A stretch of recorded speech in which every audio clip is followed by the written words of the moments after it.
Efraín llevaba 2 años trabajando en esa pequeña productora televisiva. Aunque no le gustaban del todo los programas que ahí se hacían, la paga era buena y las horas de trabajo regularmente pocas. Su labor era la de grabar sonido en cada programa. Él era quien microfoneaba a los entrevistados y quien levantaba pequeños fragmentos de audio cada que se lo pedían. Los contenidos que se hacían eran mayoritariamente videos para el gobierno, pequeños reportajes o minidocumentales sobre obras o programas sociales. Casi siempre en diferentes lugares donde le tocaba viajar para recopilar todas esas entrevistas y materiales. Sin embargo, aquello lo hacía por necesidad, ya que su pasión era el arte sonoro. Se había formado en la Universidad Autónoma Metropolitana y durante los 4 años de la carrera él había estado obsesionado con grabar audios de todo tipo, para con estos hacer pequeños trabajos experimentales. Era por eso que cada que viajaba o estaba en algún lugar nuevo, hacía estas grabaciones de ambiente. A veces tan solo lo que se podía escuchar en una habitación, a veces el sonido de una sala grande y vacía, otras veces el sonido de la naturaleza, como sembradíos, bosque o campo abierto, pero también el ruido que se producía en las ciudades y de la gente. Audios que él recopilaba y convertía en algunas piezas sonoras de arte. Sin embargo, había algo que desde hacía poco le había empezado a interesar mucho. Y esto era el sonido que estaba encerrado en algunas paredes de construcciones viejas. Así es, había estudiado mucho sobre el tema, y existía un fenómeno el cual podía capturar si se colocaban los aparatos correctos. Micrófonos especiales sobre todo, con los cuales se podía captar sonidos que se producían al interior de muros y paredes. Sonidos que en su mayoría se daban por microvibraciones en los cimientos, y que muchas veces daban pistas de sonido poco comunes. Al menos para Efraín, quien disfrutaba mucho de hacer estos registros. Cada que mostraba sus grabaciones apenas si se oían algunos ruidos extraños, como tronidos del concreto o rechinido de algunas estructuras profundas. Pero nada más. Nada que a la gente común y corriente le pareciera excepcional. El caso es que en una ocasión le tocó ir a hacer una entrevista a la ciudad de San Luis Potosí. Se trataba de una especie de centro social que el gobierno había reestructurado. Un antiguo colegio de aquella población, y el cual en tan solo semanas ya se disponían a inaugurar. Aquel era un proyecto bastante importante para el alcalde, quien quería utilizarlo como su gran obra, como su símbolo de trabajo, como su gran aportación a la población. Claro, aunque tan solo se trataba de una treta para promocionarse y conseguir un mejor puesto en el futuro dentro de su partido. Sin embargo, había hecho de todo para publicitarlo. Le había pedido el favor a su compadre, el gobernador del estado, para que mandara un equipo televisivo y que éste se encargara de grabar todo lo que pudiera, para con entrevistas y videos del lugar, hacer más adelante una presentación espectacular en video de aquella obra. Situación que la verdad a Efraín no le importaba. Él tan solo lo hacía porque era trabajo, y porque podía aprovechar para grabar aquellos sonidos que de repente utilizaba. Y vaya que en este lugar había mucho que registrar. Se trataba de un lugar bastante especial. Había sido un antiguo colegio de corte católico, donde a niños en niveles de primaria y secundaria se les dejaba internados por meses, y donde todo había sido cerrado después de que un accidente acabara con la vida de 12 infantes y 3 maestros. Información que rápidamente Efraín intentó indagar, y la que tan pronto pudo preguntó al encargado del acceso, quien, quitado de la pena, le dijo lo que todo mundo en ese municipio sabía. Aquello había ocurrido en 1963, y todo se debía a un envenenamiento accidental, provocado por alimentos echados a perder en la bodega, y que aquellos pobres niños y maestros tuvieron que consumir sin saberlo durante meses. Una historia trágica que ya tenía mucho tiempo marcado a ese lugar. Efraín, así como era obsesivo y profesional, También era algo morboso. Aquello que había escuchado le intrigaba mucho, por lo que pensó en registrar sonidos y con estos hacer una pieza artística algo mórbida. Así es, podía utilizar aquella información para armar su audio y llenarlo de todo tipo de misterios, de todo tipo de rumores y teorías.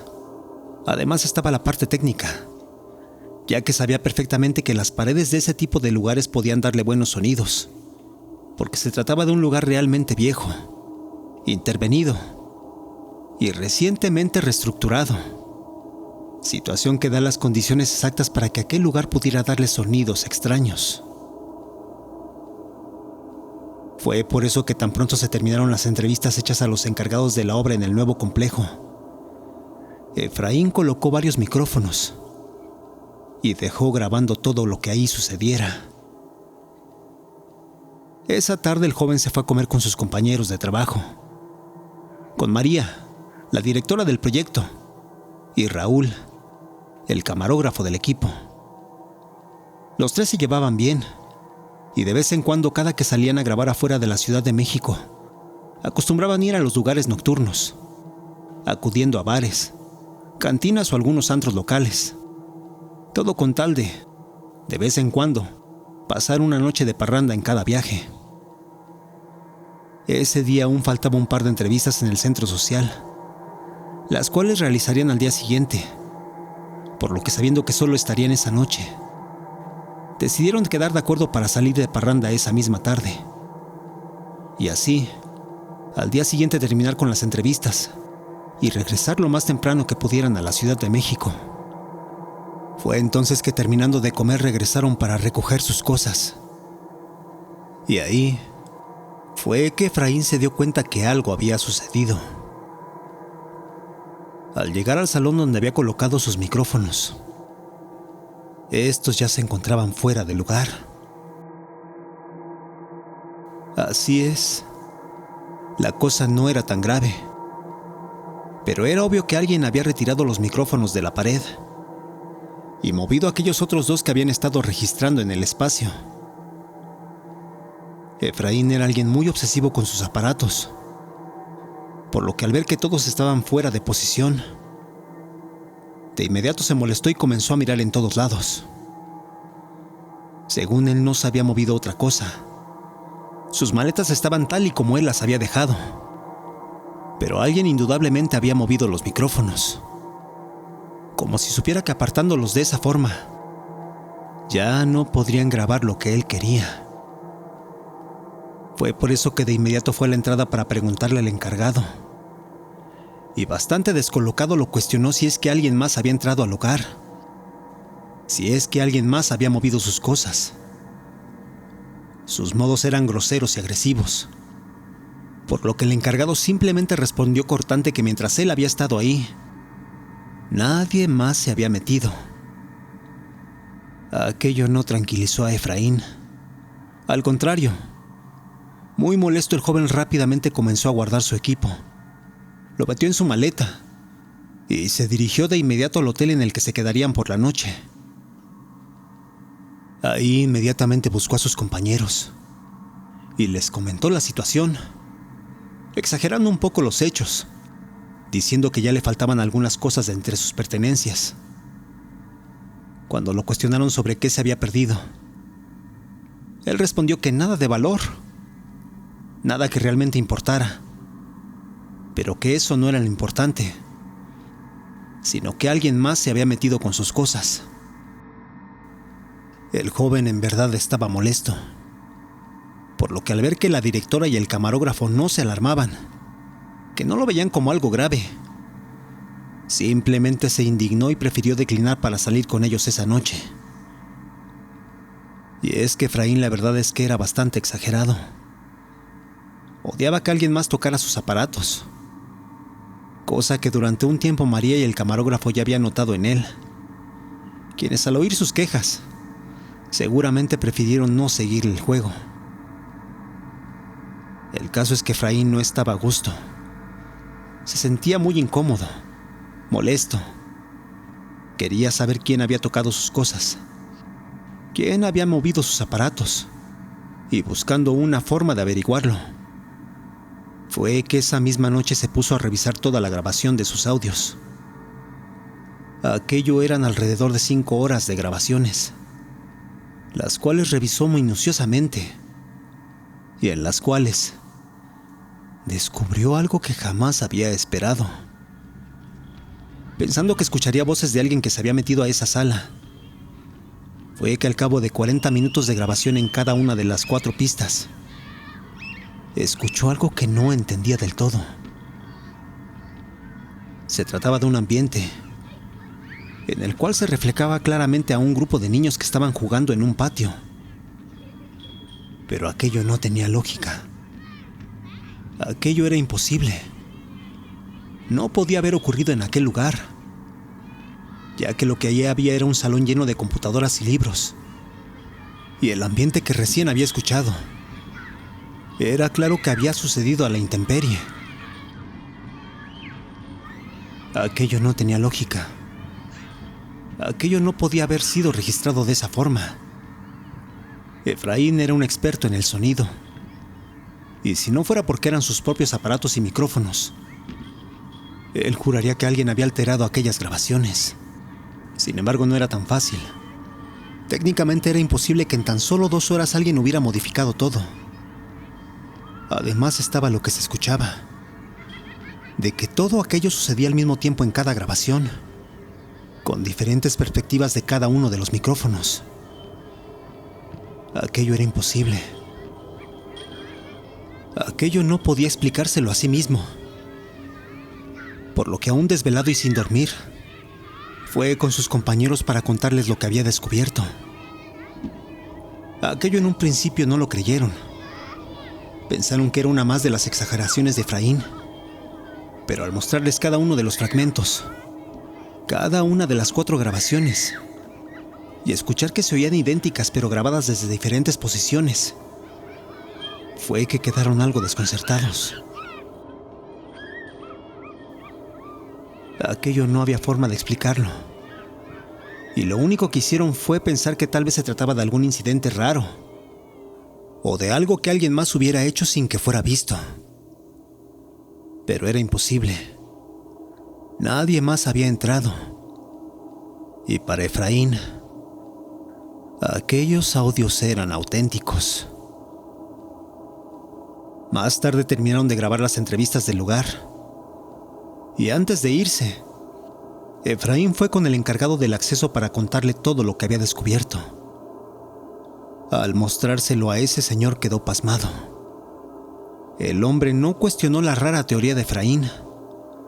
Al contrario, con rostro de asombro lo escuchó, y después de pensarlo un poco fue que le contó algo que desde hacía mucho tiempo se decía en ese lugar.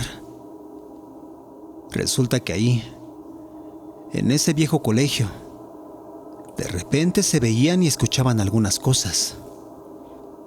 Durante casi 70 años mucha gente había presenciado fenómenos los cuales no solo eran inexplicables, sino que nadie podía negar. Mucho tiempo aquel lugar permaneció solo a causa de la tragedia de aquellos alumnos y maestros en la década de los años 70.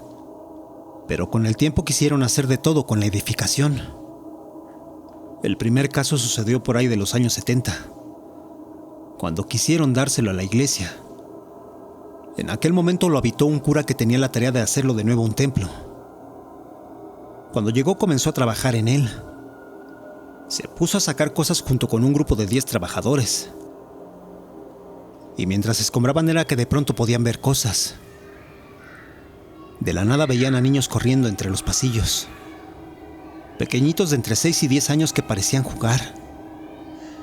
Pero no solo esto, sino que también podían oír sus risas, sus gritos, sus pasos y su andar por el lugar. Los trabajadores alarmados de inmediato los buscaban. Creían que era peligroso que los niños estuvieran solos en ese lugar. Pero a pesar de recorrer todo y seguirlos cuando los veían, simplemente desaparecían.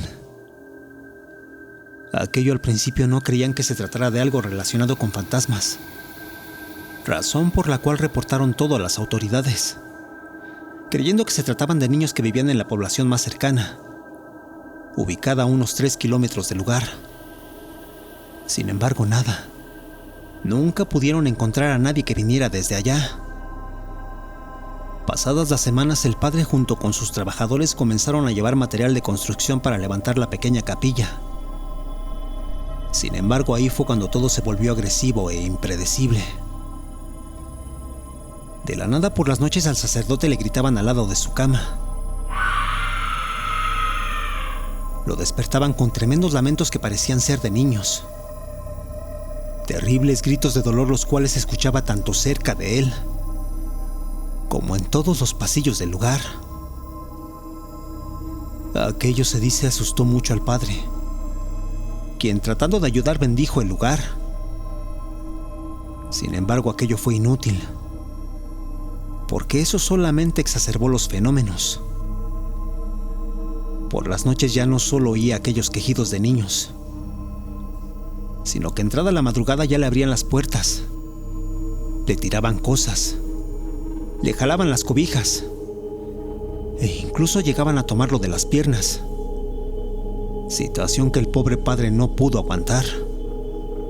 En aquel momento el lugar no contaba con electricidad y de noche tan solo podía alumbrarse con la luz de las velas, mismas que repentinamente le apagaban con un soplido, quedándose el pobre solo en las penumbras y oyendo claramente cómo a su alrededor un grupo de niños corría riendo y burlándose de él.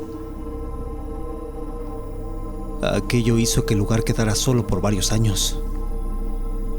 Se volvió todo un mito. La gente de las colonias cercanas sabía que era un lugar embrujado, y aunque la iglesia quiso callar los rumores, nadie ni siquiera se atrevía a entrar en el lugar. Años más tarde, algunos empresarios intentaron habitarlo. Se quiso hacer un complejo comercial, un centro de oficinas e incluso un nuevo colegio. Intención que se acabó cuando don Salvador García Lozano hizo de todo para quedarse con el predio. El hombre era extremadamente avaro, por lo que él mismo se pasó unos días en el lugar con la intención de comenzar a trabajar en él. Aún había algo de material de construcción que se había quedado de aquellos días del sacerdote. Y el empresario, tratando de aprovecharse de lo que había, era que se venía cada tarde para con un par de trabajadores separar lo que aún servía. En esos días el hombre llegaba a venir con su hijo. Pasaba por él a la escuela y se quedaban trabajando hasta que la luz del sol les duraba. Mucho se llegó a comentar que su hijo a diario salía llorando del lugar, que a diario el pobre niño no quería estar ahí con su padre, y que todo terminó cuando éste se accidentó. Oficialmente se dijo que el niño se lastimó en un descuido. Sin embargo, uno de los trabajadores comentó que todo se debía a que el pobre muchacho fue atacado por algo, situación que durante días el niño intentó alertar, pero donde a diario el padre ignoraba, dejándolo solo en una de las salas del lugar. Mientras el empresario y sus trabajadores recogían materiales, siempre ocurría lo mismo, que de la nada, el pobre jovencito llegara corriendo hasta ellos, diciendo fuera de sí que había un niño que no lo dejaba de molestar. Así es. El muchacho argumentaba que cada que intentaba hacer sus tareas, de pronto un niño con aspecto sucio y pálido se paraba fuera de su ventana. Quien lo veía fijamente le sonreía e invitaba a salir. Aquello de inmediato aterrorizaba al niño, porque seguido de esto era que comenzaba a oír sus risas por todos lados. Esa situación al padre ya lo tenía harto, ya que él no creía en fantasmas ni cosas paranormales. Pensaba tan solo que todo era una treta de su hijo para irse del lugar. Sin embargo, todo un día acabó cuando el empresario se encontró a un muchacho entre los pasillos. Creyendo que se trataba de su hijo, el hombre quiso alcanzarlo. Lo persiguió por varios lugares, hasta que de pronto lo alcanzó en una de las bodegas. Se dice que lo vio hincado en un rincón y pensando que estaba llorando o que se había lastimado, se acercó rápidamente a él llamándolo por su nombre. Y cuando lo tocó del hombro fue que lo vio. Se trataba de un cadáver, un muerto viviente, un muchachito con huesos expuestos en todo el cuerpo, con trozos de piel colgando por todas partes, y quien, como si no se diera cuenta de su estado, simplemente volteó riéndole con la quijada expuesta y viéndolo con las cuencas vacías de los ojos, emitiendo una terrible risa, la cual parecía un ronco quejido de un anciano con enfisema pulmonar.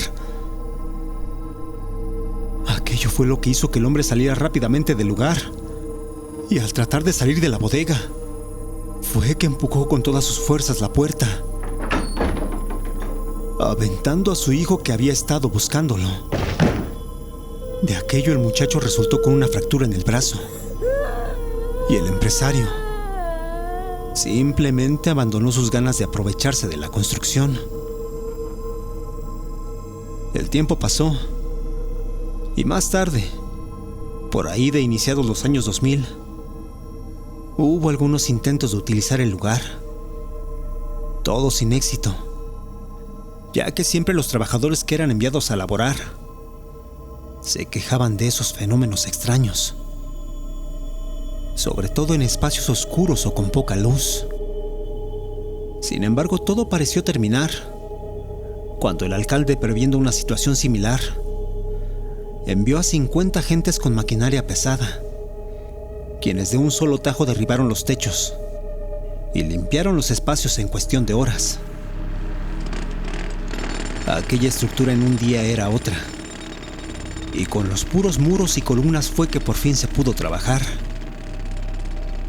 En 3 meses alzaron el centro social y pudieron terminar con la obra que el alcalde se comprometió a realizar. Era por eso que aquella reestructuración era tan significativa. No solo importaba para las autoridades, sino también para la gente de la región. Así es, aquello de alguna forma significaba un cambio enorme en ese lugar, el cual, a pesar de los esfuerzos, nunca pudo eliminarse del todo. Aquel encargado del acceso al centro social había visto algunas cosas en el mes que llevaba de trabajar ahí. De pronto, cuando se quedaba solo, podía ver sombras en los pasillos, siluetas de niños que parecían correr por el lugar, siluetas de pequeños infantes que al parecer querían jugar con él. Lo que a muchos les daba miedo, lo que a muchos atemorizaba, al encargado del acceso le parecía muy triste. Esto porque él sabía que aquellas pequeñas presencias ni siquiera se daban cuenta de que ya no estaban vivas, y que lamentablemente al parecer ya llevaban mucho tiempo muertas, cosa que, a pesar de nunca desaparecer del todo, poco a poco se iba viendo menos. La colocación de lámparas e iluminación en el lugar, el andar de la gente en aquel centro social, eran lo que parecía haber hecho que las sombras y ruidos de pronto ya no fueran tan recurrentes. El único que de vez en cuando llegaba a notarlo era aquel encargado de la entrada, quien, al haber contado todo esto a Efraín, simplemente terminó por dejarle una sensación de melancolía y tristeza. Cuando el joven regresó a casa, revisó aquellos audios, los procesó en su computadora, y fue entonces que pudo escuchar todo con más claridad. Aquello, no había duda, efectivamente eran sonidos de niños jugando, audios de niños que, moviéndose de un lado a otro, parecían divertirse. Sin embargo, cuando puso atención a tantos gritos, a tantos alaridos infantiles, se dio cuenta que aquello de repente sonaba como lamentos, como risas que por momentos se convertían en terribles quejidos, símbolos de dolor, de las almas de algunos niños que, sin saberlo bien, seguían moviéndose entre esas paredes, sin saber que para entonces ya no estaban vivos. Ya no estaban ni siquiera conscientes de que ahí, al parecer, sus almas ya estaban poco a poco extinguiéndose y que ellos, muy pronto, simplemente quedarían en el olvido.